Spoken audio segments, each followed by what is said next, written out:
이재명 대표의 그 10월 달에 중요한 재판 결과가 일단 두 개 정도 나올 거라고 예상이 되는데 공직선거법 위반과 그다음에 위증교사 두 가지인데 좀 대변인은 어떻게 법률적으로는 좀 어떻게 예상하십니까? 뭐 둘 다 지금 유죄 판결의 가능성이 상당히 높다라고 보고 있고 특히나 위증교사 같은 경우는 네네. 자 일단 우리가 그 서울중앙지방법원에서 네. 유창훈 당시 영장 전담 부장판사가 네. 구속영장을 기각하면서도 네네. 위증교사 혐의는 소명되는 것으로 보인다 이랬잖아요. 그랬었죠. 그 기각 사유에 그 사실은 영장 단계에서 소명된다고까지 굳이 표현을 할 정도면은 상당히 그 혐의의 정도가 높은 거예요. 그렇죠. 그런데 우리가 그 뒤에 지나고 봤더니 이제 녹음 파일이 공개돼서 우리 국민들 많이 들어보셨잖아요. 네. 거기 보면은 사실은 위증을 교사한 것이라고 평가할 만한 분명한 내용이 있습니다. 그렇죠. 위증이라고 하는 거는 이제 우리 시청자들께서는 우리 정재준 TV를 통해서 아마 많이 들으셨겠지만 네. 이 위증이라고 하는 것은 객관적인 사실에 반하는 얘기를 한다고 그게 위증이 아니에요. 아, 그러니까 그렇습니까? 내 기억에 반하는 얘기를 하면 그게 위증이에요. 그러니까 내가 가장 쉽게 말하면 횡단보도에서 무슨 사고가 났어요. 네네. 그런데 그때 빨간불인지 초록불인지 나는 못 봤어요. 네. 근데 실제로는 뭐 빨간불이었다고 쳐요. 네네. 그런데 내가 못 봤는데 빨간불이라고 얘기를 하면 그게 위증입니다. 객관적인 실제로 빨간불이었다고 하더라도. 객관적인 사실이 중요한 게 아니라 자기 기억에 그렇죠. 반하게끔 얘기하는 게 위증이다. 그렇죠. 왜냐하면 사람이 객관적인 진실에 반할 때 그걸 다 위증으로 처벌하면 네. 누가 나가서 법정에서 선서하고 증언을 하려고 하겠어요. 그렇죠. 그렇죠. 그걸 처벌하는 게 아니고 아. 내가 본 것, 내가 들은 것, 내가 경험한 것을 내가 어떻게 기억하고 있느냐 그것대로 증언하는 겁니다. 자, 그런데 다시 본론으로 돌아와서 네. 그 녹음 파일 보면은 그 김진성 씨라는 분이 뭐라고 얘기해요. 사실 잘 기억도 안 나고 그렇죠. 이러면서 이렇게 사실 증언하는 거에 대해서 굉장히 소극적인 자세를 보인단 말이에요. 네. 그런데 거기에 이재명 대표가 자기는 변론 요지서 보내줄 테니까 어. 뭐 사실상 이걸 보고 하라는 식으로 얘기를 하잖아요. 그렇죠. 그러니까 네. 기억이 안 나는 사람한테 이렇게 얘기하면 된다고 코치를 해주는 것 자체가 본인이 그 당시 경기도지사 선거법 사건이죠. 네. 그 사건에서 이익을 얻기 위해서 위증을 교사하는 것으로 보기에 충분하다. 그렇게 보는 법조인들이 많을 겁니다. 그 녹음 파일을 들어봤으면. 그러니까 위증이라고 하는 게 기억에 반해서 얘기하는 게 위증인데. 근데 위증을 네. 교사하는 사람이 그 증언을 할 사람이 기억이 안 난다고 하는데도 그렇죠. 이렇게 하면 되지 않느냐는 것을 시사하는 식으로 뭐 변론 요지서 보내고 그리고 그게 위증 교사가 아니고 정상적으로 네. 어떤 실제로 있었던 사실에 대한 기억을 환기하는 거면 왜 그걸 텔레그램으로 보냅니까? 그죠? 그렇죠. 뭐 그건 이제 부수적인 요소이긴 합니다만은 충분히 다 의심이 될 만한 그런 얘기들이고요. 그리고 결정적으로 그 김진성 씨 본인이 네. 본인의 피고인 신문에서 이건 법정에서 시인을 했어요. 어. 당시에 이재명 경기도지사 측에 압박에 못 이겨서 내가 그 경기도지사 선거법 사건 때 네. 그렇게 진술을 했다. 그리고 이재명 대표는 이제 그 혹을 떼어 보려고 네. 뭐 KBS 최모 PD부터 시작해서 그 2002년에 있었던 검사 사칭 사건 네. 관련된 증인이라고 뭐 5명 정도를 그랬죠. 신청했잖아요. 네. 근데 그 증인들이 하나같이 이재명 대표의 주장과 반대되는 얘기를 해요. 특히나 KBS 최모 PD 같은 경우는 네. 거의 뭐 그 확정적으로 그 이재명 대표의 주장을 반박하다시피 하는 내용들을 법정에서 이야기했죠. 네. 그래서 왜 부른 거죠, 그러면? 그러니까요. 그래서 아마도 제가 이제 변호사로서 짐작컨대는 네네. 그 이재명 대표 측의 생각은 이제 이런 부분이 있을 것 같아요. 그 위증죄에 관한 그 양형 기준에서 네네. 우리가 기억에는 반하지만 객관적인 사실과 부합하는 얘기를 했으면은 네. 그건 이제 양형에서 고려될 수 있는 유리한 사유입니다. 그러면은 당시에 이제 그 김진성 씨가 경기도지사 선거의 선거법 사건에서 증언했던 내용이 네네. 설령 그게 법적으로 위증으로 평가된다고 하더라도 실제로는 그 검사 사칭 사건의 사실관계와 맞다. 이런 부분을 뭔가 보이려고 했던 의도가 아닐까 저는 변호사로서 그렇게 추론해요. 양형을 좀 받을 수 있게끔. 그렇죠. 그런데 그런 변론 전략은 제가 봤을 때는 실패한 것으로 보인다. 그래서 이제 이 사건은 9월 30일에 예정대로 변론 종결을 할 거라고 지금 알려져 있잖아요. 네. 그러면은 빠르면 10월 마지막 주 아니면 늦어도 이제 11월 중에는 1심 판결 선고가 나올 겁니다. 그런데 위증교사 사건에 대한 통상적인 어떤 양형이나 네. 또는 대법원 양형 기준표를 봐도 네. 이거 벌금형 나오기는 상당히 어려운 사건으로 보여요. 제가 변호사로서 보건데. 그러면 벌금형이 아니라고 한다면 그러니까 그 뭐 징역형의 집행유예 정도?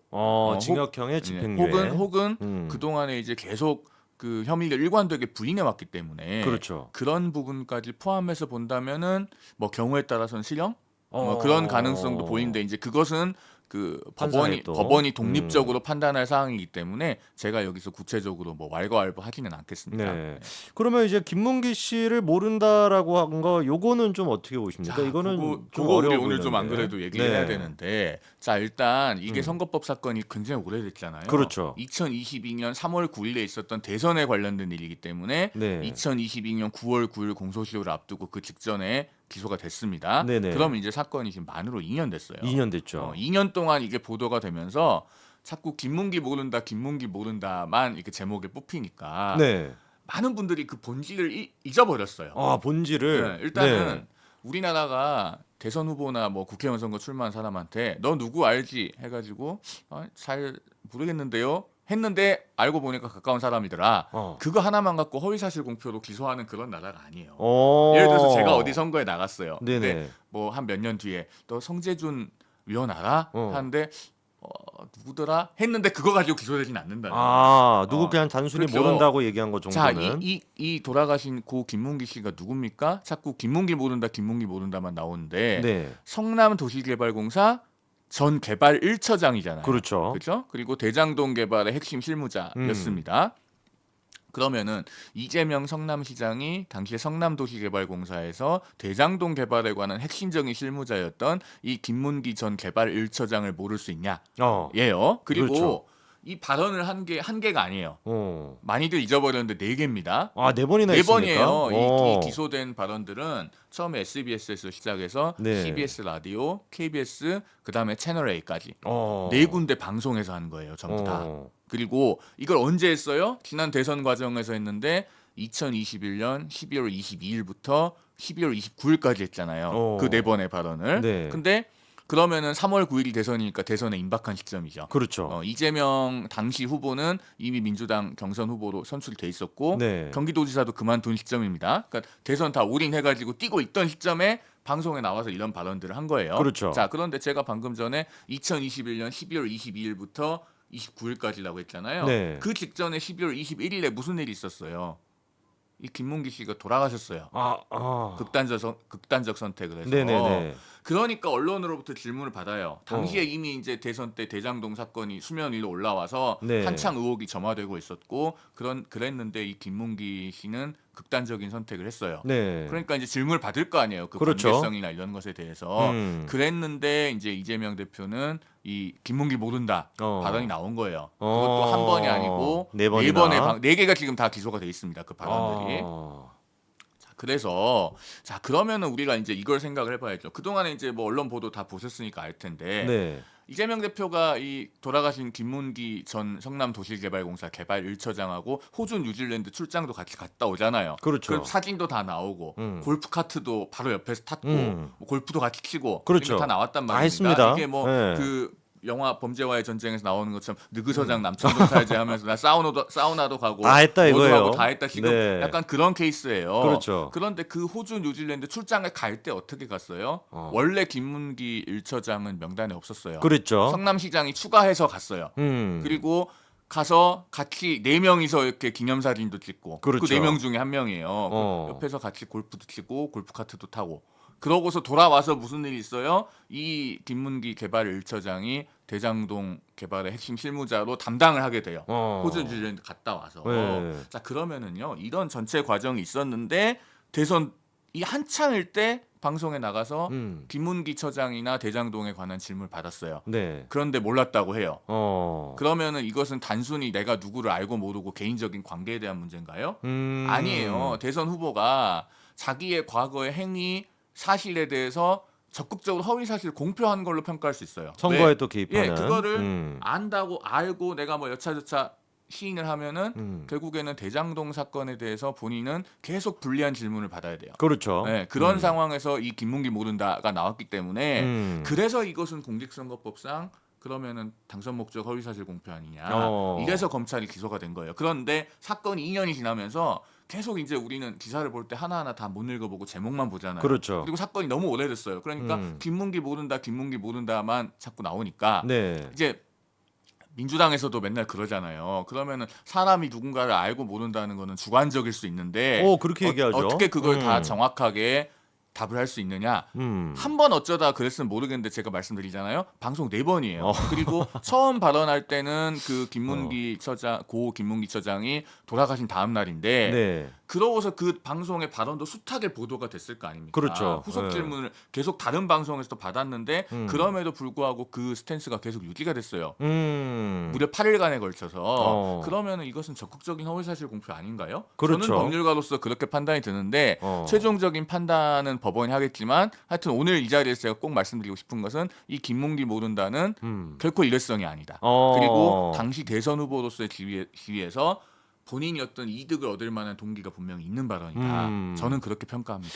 야, 그러니까 이 김문기 씨를 모른다는 게 단순히 그냥 주관적으로 사람이 기억나냐 안 나냐 이 차원의 문제가 아니라 대선 후보로서 적극적으로 자기 선거에 개입하려고 했었던 그거를 이제 4번 가까이나 그렇게 방송에서 얘기를 할 정도로 적극적인 허위사실 공표다라고 또 이제 지적을 해주셨는데 이번에 이제 그 재판에서 이재명 대표가 한 얘기 중에 지금 또 논란이 되고 있는 게 김문기 씨가 이제 극단 선택을 했는데 이분이 거의 뭐 10년 가까이 이재명 한 명을 위해서 충성을 다한 사람 아닙니까? 너무 막 그 이재명 대표랑 골프 쳤다라는 것도 막 감동을 받아서 딸이랑 자녀들한테 그러니까요. 전화까지 했다는 네, 그런 자랑을 할 만큼 정말 이재명한테 충성을 다한 분인데 물론 이제 이재명 입장에서는 법을 피하기 위해 모른다라고 얘기는 할 수 있어도 거기서 한 단계 더 가서 지금 순간에도 김문기 씨를 좀 뭔가 모욕을 주는 거 아니냐 이런 또 지적이 있어요. 예를 들어서 하위 직원이다, 하급 실무자다.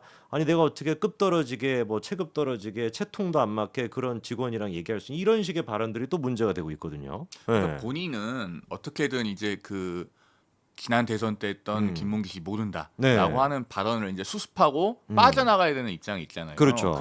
그러다 보니까 이제 이렇게 얘기를 하는 것 같은데 그동안에 이재명 대표를 성남시에서 모셨고 또 경기도에서 모셨던 공무원들은 얼마나 이걸 보면서 자괴감이 들 것이며 그렇죠. 그다음에 지금 민주당에도 사실은 우리가 기간 당직자라고 할 수 있는 그 중하위 직급의 당직자들이 많이 있을 겁니다. 그렇죠. 그분들이 보면서 저는 속으로 무슨 생각할지 모르겠어요. 뭐 대표님 지나가시면 대표님 하면서 꾸벅꾸벅 인사는 하겠지만 다 본인들도 언론 보도를 봤을 거 아니에요. 그렇죠. 나도 하급 직원이냐. 어떻게 생각하겠습니까? 뭐 나는 그냥 무시할 수 있는 존재 내지는 존재감도 없는 그런 없는 사람처럼 생각하는 거 아니냐라는 생각이 머릿속에서 들 것 같고 네. 무엇보다도요. 자, 뭐 백보 양보해서 다른 건 다 그렇다 칩시다.